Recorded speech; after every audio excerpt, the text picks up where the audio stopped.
Welcome to the deep dive. Today, we're plunging into a pretty fascinating and maybe unsettling space. The world feels like it's shifting, doesn't it? From this era of boundless optimism to one increasingly defined by pessimism. And the core question we're exploring is, well, is there actually a useful way to feel gloomy? It's definitely a counterintuitive idea, Hmm.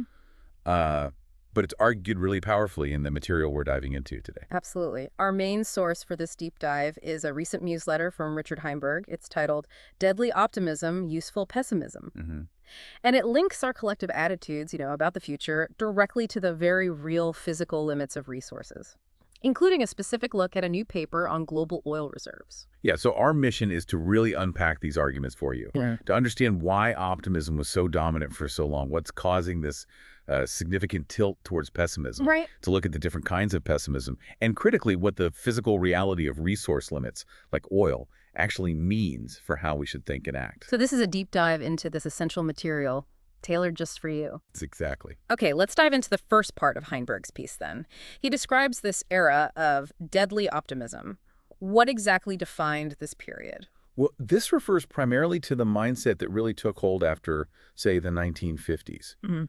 It was characterized by this pervasive, almost unquestioned belief in progress, kind of summed up by the idea of more, bigger, and faster. Mhm. The future wasn't just going to be different. It was going to be definitively better. Right. Problems solved, mysteries unraveled, technology bringing ever-increasing comfort, convenience, connectivity, all that stuff. And it wasn't just some abstract dream for a lot of people, right? The source points out this optimism was deeply rooted in their lived experience. Exactly right. I mean, think about the rapid technological changes, tractors transforming farming, the emergence of computers, even something as wild as bouncing lasers off the moon. Yeah, incredible stuff. And there was an explosion of jobs, major scientific breakthroughs like mapping the human genome, people living longer, wages rising for many consistent business profits for decades. This wasn't just a story people told themselves. It felt like reality for a significant part of the world. And this experience created this really powerful feedback loop, didn't it? Because the system fueled by all this readily available cheap energy and materials was delivering more abundance. Right. People started to expect more as the norm. This expectation, this optimism itself, then seemed to prime the system to keep delivering, leading to sustained economic growth where the global economy would, double roughly every couple of decades. It's fascinating how that sense of endless possibility, that ingrained optimism, became a genuine driver, essentially greasing the wheels of commerce, as the source puts it. It felt completely self-sustaining. But here's where it starts to get really interesting and maybe a bit darker. Because that period of rapid fossil-fueled optimism-propelled growth, well, it wasn't without significant consequences. Absolutely. The flip side became increasingly, undeniable. That exponential growth in activity, resource extraction, production, waste, it led to immense environmental pollution. Like climate change. Yeah, the burning of fossil fuels released greenhouse gases that began destabilizing the climate on a truly global scale. And resources, whether seemingly renewable like fish, forests, fresh water, or definitely non-renewable like metal ores and the fossil fuels themselves, started showing clear signs of depletion. And it mentions even the resources needed for the alternative energy infrastructure we're hoping will replace fossil fuels, things like minerals for batteries and solar panels. They're facing depletion pressures too. Which really complicates the idea of simply swapping one energy source for another without fundamentally changing how we live, doesn't it? Industrial expansion also just drastically encroached on wild nature, leading to shocking declines, mammal, bird, insect populations plummeting by, 2/3 on average in just 50 years. Wow. And alongside all this, economic inequality has just soared to extreme levels globally. So news about these downsides was filtering out, maybe, but perhaps not always connecting into a clear picture for everyone. But the source argues that the accumulating weight of evidence, the endless scientific studies reports, combined with the very real lived experience of more frequent and severe wildfires, floods, famines, is now triggering a fundamental shift in perception. It's a dawning realization, I think, for a rapidly growing number of people, even if it's not yet a global majority. The expectation of perpetually having more is simply unsustainable. The bill for those, say, 70 years of largely unquestioned optimism is now coming due. And the picture painted of this shift is quite stark, suggesting we might be tipping into a state where many things feel like they're continually getting worse. Less affordable housing and food, institutions feeling less stable or functional, more frequent disasters with harder, slower recovery. Less reliable supply chains. Right, the rise of authoritarianism, economies tilted ever more towards the wealthy, spiking political polarization, governments seemingly less able to solve big problems. It's a lot. And for those who really study complex systems, the concerns run even deeper. There's worry that climate change impacts are still being underestimated, that oceans, which provide half the Earth's oxygen, are in serious decline, that a third of farmable topsoil is gone, with the rest potentially vanishing in just 50 years under current practices. 50 years? Yeah.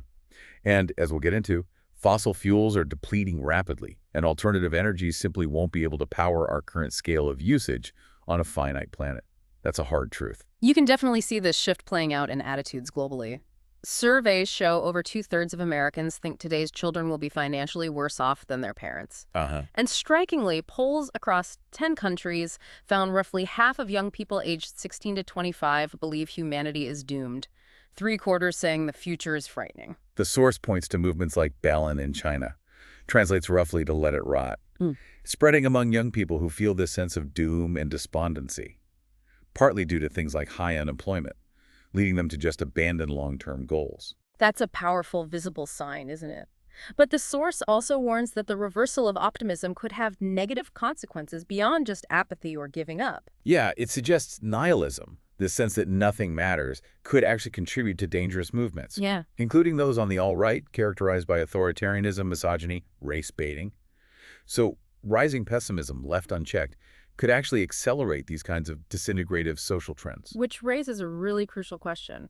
What does this widespread societal shift mean for us as individuals, psychologically? I mean, how do we navigate this emotional landscape? Exactly. Let's turn to the psychological angle the source explores. We know a positive outlook has been linked to real health benefits: lower heart disease risk, reduced early death, better coping skills, healthier behaviors. That's pretty well established. Sure. Some psychological theories, like terror management theory, even suggest that maintaining a belief in things like an afterlife might be an adaptation to help humans cope with the awareness of their own mortality, basically, to prevent psychological paralysis. Right, a way to keep functioning despite that fundamental anxiety. But what about pessimism? The source notes it can be linked to negative health outcomes, sure, but it also highlights potential advantages. And here's where the source makes a really critical distinction. It separates demoralizing pessimism from defensive pessimism. Okay. Demoralizing pessimism is the kind we usually think of: expecting the worst and giving up, often blaming oneself or others. That just leads to isolation, conflict, stress, poor health, reduced well-being. It's generally destructive. That sounds like the truly destructive kind, yeah. It is. But defensive pessimism is different. It's not just being gloomy for the sake of it. It's more like a form of realism that's linked to making more accurate predictions and better assessing risks and threats. Interesting. Defensive pessimists actually harness negative thinking in a goal-oriented way. They use it to plan more carefully. Their ideal isn't endless growth. It's more about respecting limits and living well within them. So it's less about throwing your hands up and more about a clear-eyed assessment that leads to, like, strategic action. Sounds like a middle ground, sort of avoiding the cop-outs of either blind, unrealistic optimism or just helpless resignation. Precisely. And in an era where this pervasive pessimism seems increasingly likely, the source argues that paralyzing, demoralizing pessimism is the absolute last thing we need. It would just layer more problems on top of the already existing ones, like rising seas, broken supply chains, failing food systems, you name it. So the source makes the case that navigating the coming era successfully might require something like obdurate defensive pessimism, a stubborn, persistent form of this useful mindset. Yes, it requires a willingness to swim against the tide, so to speak. Humans are often herd animals, right? And going against the dominant narrative, whether that narrative is blind optimism or utter doom, can be incredibly difficult. It can lead to isolation, even loss of income or status. The source reminds us of those who swam against the tide of rampant 20th century optimism, people like Herman Daly advocating for a steady-state economy. Permaculture proponents highlighting the downsides of industrial agriculture and offering alternatives. Ivan Illich promoting low-tech communitarian tools. Indigenous leaders like Vandana Shiva pushing for local control of resources, critics of globalization, aid workers addressing population growth, those kinds of figures. Right. And the argument now is that a similar counterbalance is needed. But this time, the tide is potentially swinging towards a destructive kind of pessimism. The antidote isn't a return to unrealistic optimism, because people's lived experience is increasingly clashing with that old narrative of endless progress and abundance. Instead, the helpful attitude now is described as a refusal to accept the worst possible outcomes as inevitable. It's a stubborn commitment to imagining alternatives to the growth-based system and actively working to make them real, while simultaneously acknowledging that the old structures, the ones built for expansion, are very likely to fail. The Italian philosopher Antonio Gramsci captured this perfectly, didn't he, with his famous motto, pessimism of the intellect, optimism of the will. Exactly. A clear, unflinching understanding of the challenges, coupled with a fierce, stubborn determination to act and build anyway. And this brings us back to that Beilon example from China. The source asks, what if that energy, that despair among young people, instead of leading to inaction, was channeled into building community resilience? Yeah, the political environment certainly matters. That's a huge factor. But the task of building alternatives isn't necessarily impossible elsewhere. During the 20th century, our essential life support systems, energy, food, communication, finance, became these huge centralized structures run by governments, banks, corporations. Right. But this century, as energy scarcity, broken supply chains, climate chaos caused those giant systems to falter, the need shifts towards building grassroots structures, more localized. The source mentions research suggesting that decentralized, community-based, mesoscale efforts, that's a mouthful, are a practical sweet spot for addressing global challenges. Yeah, basically action happening at the local and regional level, neighborhoods, towns, effectively between the individual and the purely global scale.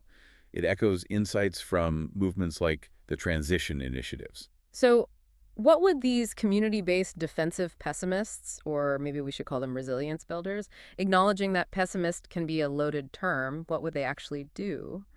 The source gives several concrete examples. Things like carbon farming, for instance, building healthy topsoil, storing CO2. Reviving low-tech solutions for a future, maybe with less abundant energy. Building mutual support networks, like the Via Campesina peasant movement does globally. Supporting indigenous-led efforts to protect and restore ecosystems, or visionary land preservation efforts. It also includes exploring more systemic ideas, like energy rationing systems, things like tradable energy quotas, that idea's been around, or applying transition engineering principles to actually redesign infrastructure for descent.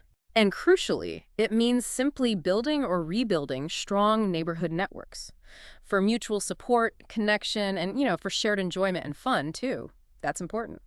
These actions might echo some of the critics from the 20th century, but the source notes the terrain is fundamentally different now. It's not just about critiquing the dominant system anymore. It's about actively replacing failing systems as they decline. That adds a powerful layer of urgency, doesn't it? It really does. And there's potentially a lot of human energy for this work, perhaps freed up by the very collapse of blind optimism. Young people who feel the weight of the future most acutely could be a key force in these alternatives building efforts, if paths for meaningful action are made clear and accessible. The source identifies two major needs to make this possible. First, a political environment that actually allows autonomous small group action, which means pushing back against centralizing authoritarian tendencies. That's key. And second, a systematic transfer of resources, particularly land and money, from older generations who, generally speaking, benefited most from the era of fossil-fueled growth to the younger generations who were inheriting the consequences and hopefully building the alternatives. It's a big ask. It is. Ultimately, while these resilience builders might remain a minority, the source suggests they could be the crucial difference. The difference between navigating challenging times that are difficult but survivable and facing, well, utter human failure. That's a significant point. Okay, let's pivot now to the second part of the source material. This takes the discussion about limits and applies it to a very specific, absolutely foundational resource, oil. Right, the question of peak oil. Whether civilization might collapse because it's running out, that was intensely debated maybe 15, 20 years ago. It's interesting. The source notes Google searches for the term peaked around 2005 and then dropped dramatically after 2010. And, of course, civilization hasn't imploded yet. But oil is generally more expensive now, and global economic growth has slowed compared to that earlier period. The source points to the rise of U.S. tight oil from fracking as a kind of temporary reprieve. Yeah, that fracking boom provided a significant, albeit temporary, increase in supply, but it came with major downsides. It's more expensive to extract than traditional oil. Hmm. Individual wells decline extremely rapidly, meaning you need constant, expensive drilling just to maintain production. And it was heavily propped up by ultra-low interest rates and central bank money printing over the past decade or so. That combination led to that unprecedented surge in U.S. oil output. And during this time, the source notes, many environmentalists shifted their primary focus more towards climate change. Mainstream analysts often just assumed technology would somehow overcome any resource Right, limits. the tech optimism carried over. And the peak oil conversation frequently moved towards peak demand, assuming electric cars would drastically reduce the need for oil before supply itself became the critical issue. Yeah, but despite that shift in the public discussion, the source reminds us that key insights from the original oil depletion literature remain highly relevant. Such as? Well, fundamental truths, like energy being the basis of all human society. That fossil fuels, with their incredibly high energy return on investment, or EROI. That's the energy out versus energy in, right? Exactly. That high EROI enabled that dramatic expansion in population, economy, consumption, and crucially, that depletion of resources is just as critical for long-term sustainability as pollution is. You can't ignore the supply side. And this is the context for the new paper discussed in the source by these peak oil veterans Jean Lahaire, Charles Hall, and Roger Bentley. Right. Their paper specifically tackles the complex task of assessing future oil production. It outlines the challenges and what they see as the best methodologies. There are technical details, but one point the source highlights is Rystad Energy's recent downgrading of world oil reserves by 9%. And the paper's authors suggest potentially even deeper cuts, maybe 300 billion barrels based on allegations of historical over-reporting by some OPEC countries. Okay, so that specific figure is maybe a point of debate within the field. Yes, the source presents it that way.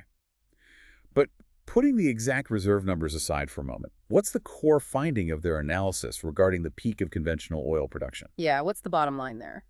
Based on their analysis, which estimates total conventional oil originally in place at around 2,500 billion barrels, with about half already extracted that, the bottom line is pretty striking.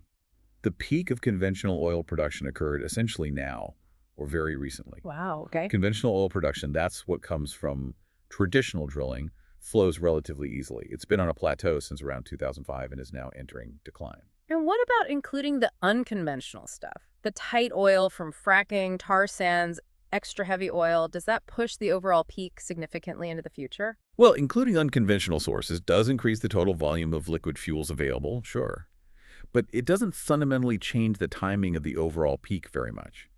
U.S. tight oil, while a major factor recently, is projected by many analysts to see peak production in the Permian Basin likely by the end of this decade, and then start falling.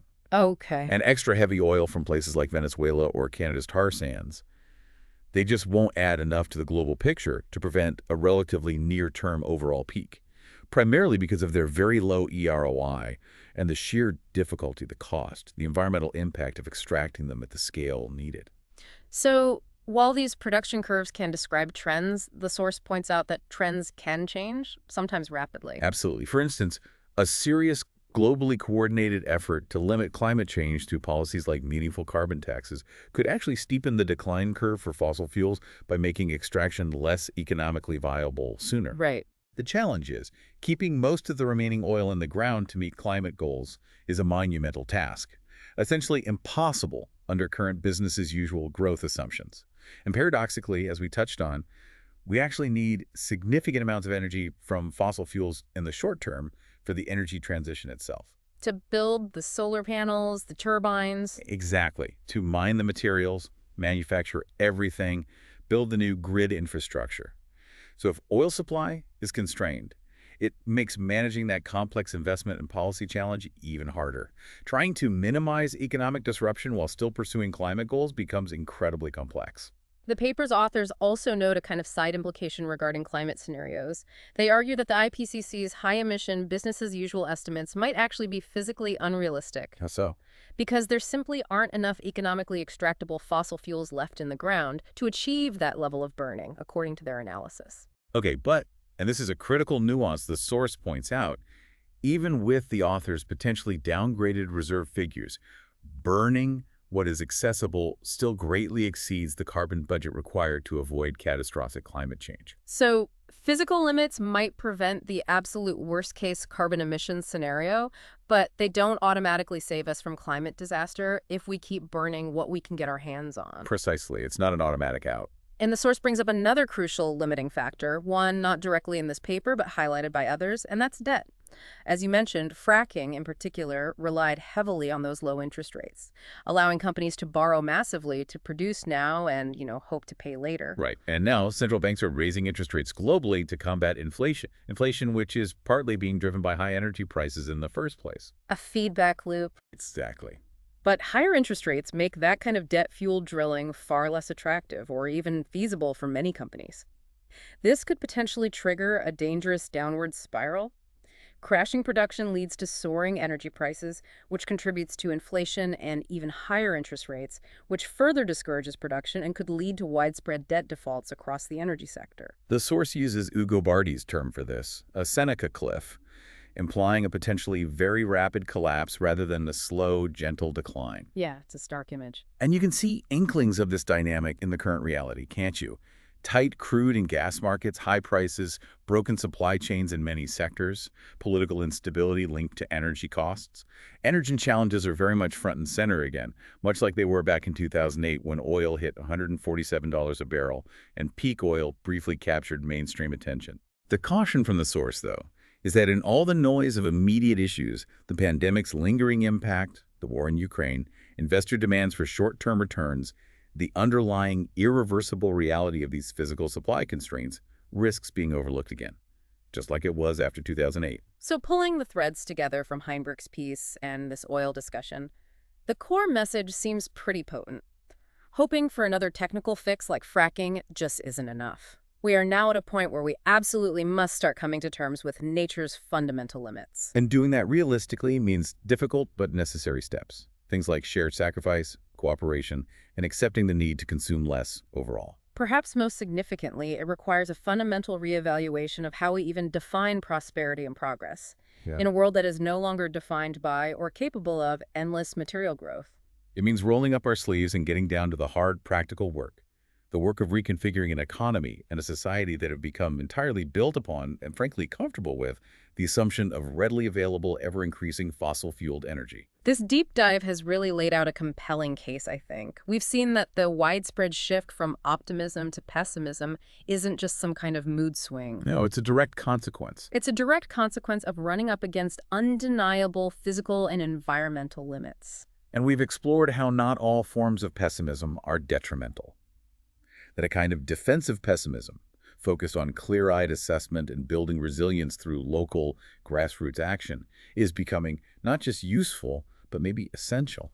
And through this specific example of oil depletion, highlighted by that new paper, we see how the physical reality of resource limits is a fundamental, non-negotiable driver of the constraints we're now facing. Yeah, this isn't just an abstract economic or environmental challenge anymore, is it? As the source makes clear, it's also profoundly psychological and deeply societal. It touches everything. So based on everything we've explored today, here's a final provocative thought for you, the listener, to consider. In a world increasingly defined by these very real limits, how do you discern the line? The line between giving up out of sheer hopelessness and actively working within those boundaries to build something resilient, meaningful, and perhaps